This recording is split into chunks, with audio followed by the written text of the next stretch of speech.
guys, welcome back to my channel. Ngayon gagawa tayo ng pancit. Ayan, na ilocano version. So, eto na yung ating mga ingredients. Carrots, green peas, repolyo or cabbage, at ang ating pancit bihon, paminta or black pepper, salt, asin, sibuyas or onion, bawang or garlic, and syempre, hindi mawawala sa akin ang magic sarap. And then, sunod is chicken, and patis or fish sauce. At syempre, di mawawala ang ating pancit. Ayan. Mix ang gagawin ko ngayon, mga kapatid. So, ayan guys, ang una natin gagawin is magigisa tayo ng bawang. Pero painitan mo muna natin ang ating talayok. Kapag mainit na, ilagay na natin yung ating mantika.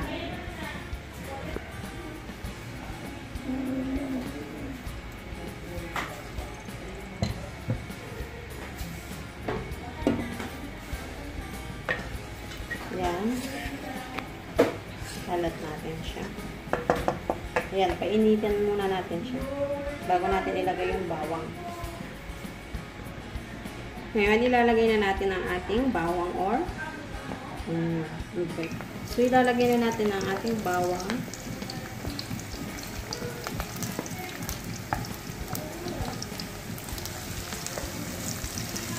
Hayaan lang natin siya hanggang maging golden brown. Tsaka isunod na natin yung ating sibuyas or onion.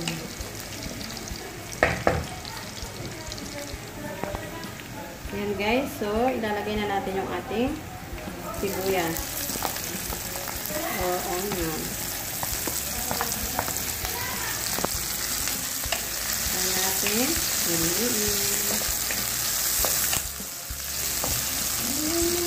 Ayan lang. Ayan guys. Okay na siya. So, ilagay na natin yung ating manok. Yung ating sahog.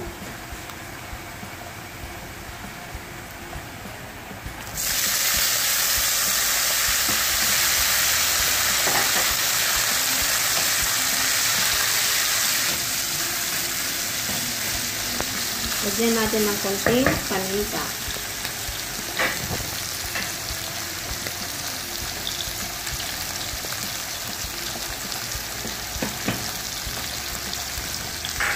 Haluin na natin siya.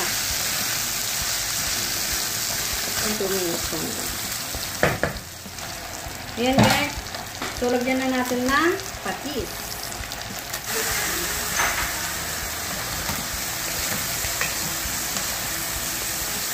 Subscribe na kayo sa amin guys. Madami kayong matutulungan sa amin. Ayan. Amoy pa lang talagang gutom na gutom ka na kapag maamoy mo to eh. Sobrang bango guys. Lagyan na natin yung ating magic sarap. Ayan. Ulit natin siya haluin. Ayan lang natin hanggang 2 minuto. Ang sunod natin guys, ang sunod is ay ang carrot.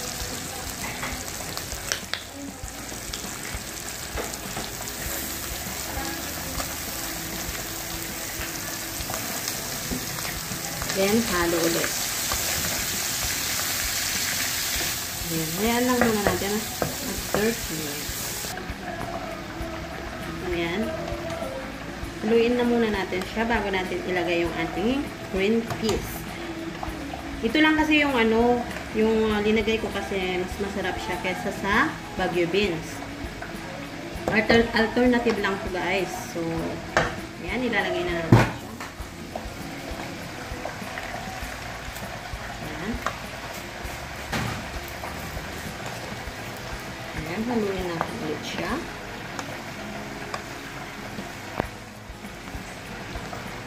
Ayan. So, antayin lang natin ng ilang minuto.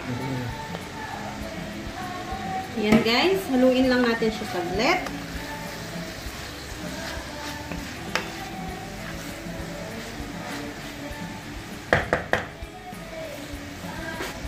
Ayan. Lagyan na natin siya ng asin. Kaunting asin.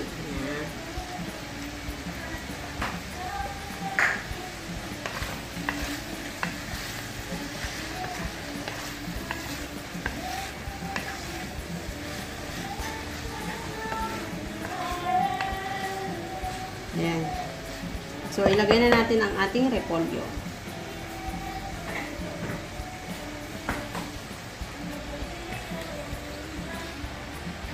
Guys, nangangamoy na talaga ang bango-bango. Nakakagutom. Ayan. Hayaan lang natin siya at least 2 minutes. Kasi madaling malutong ang repolyo. Ayan guys. So, haluin natin siya.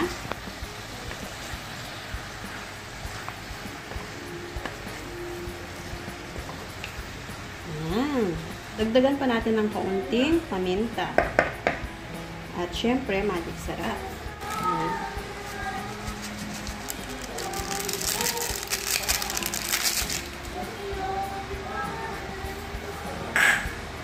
Ngayon, haluin natin ulit siya. Ayan guys. So, check na natin. Ayan, luto na siya. Ayoko kasi yung yung overcook yung mga ingredients ko, yung mga gulay ko. Lalo na yung repolyo. So, ayan, okay na siya. So, kunin na natin siya at isang tabi. Ngayon, yung pansit naman ang ating lutuin. Ayan guys. Ayan guys. So, isang tabi muna natin siya. Ngayon, lulutuin na natin ang ating pansit. Guys, yan na yung pinaglutuan natin kanina. Ipainit natin. Pag mainit na, lagyan na natin siya ng tubig. Yan na guys. So, antayin lang natin siyang kumulo. Hayaan na muna natin siya ng ilang minuto. Yan guys, kumulo na siya. So, ilagay na natin ang ating soy.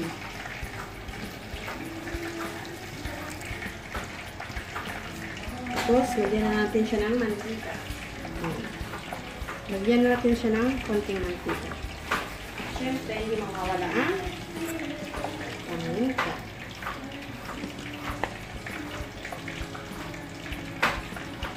Lagay na din natin yung ating magic sarap.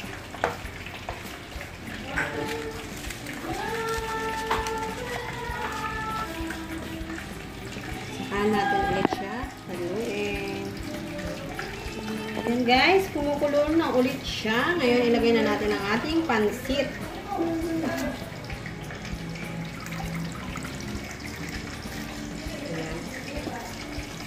Saka natin sa ulit. Salit. Hayaan lang natin siya hanggang lumambot. Hanggang maluto ang ating pansit.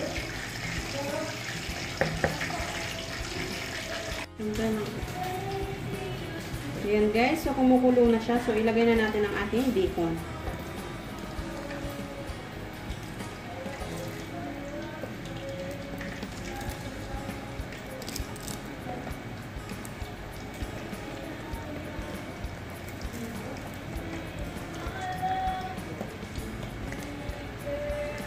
Ilublog natin siya para maluto.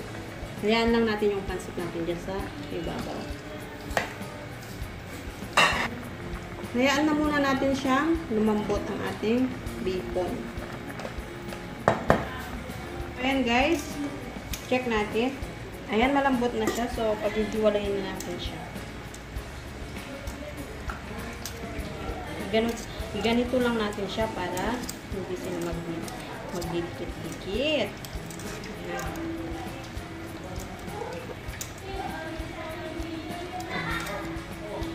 Ayan, hayaan lang muna natin siya ng ilang minuto. Ayan guys, so okay na ang ating pansit. Ayan. Haluin lang natin siya. Ang bango-bango niya guys. Ayan. Patayin na natin ang ating apoy ng ating kalan. Ayan. So, ayan. Serve na natin siya, guys. Tara!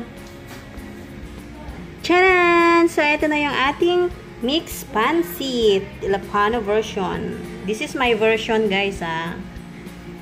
Ayan. Ang sarap. Amoy pa lang talagang swak na swak na. Ayan. So, hope ko na nagustuhan nyo, guys. Kung bago ka pa lang po sa aking YouTube channel, please like and share and don't forget to subscribe. Thank you for watching.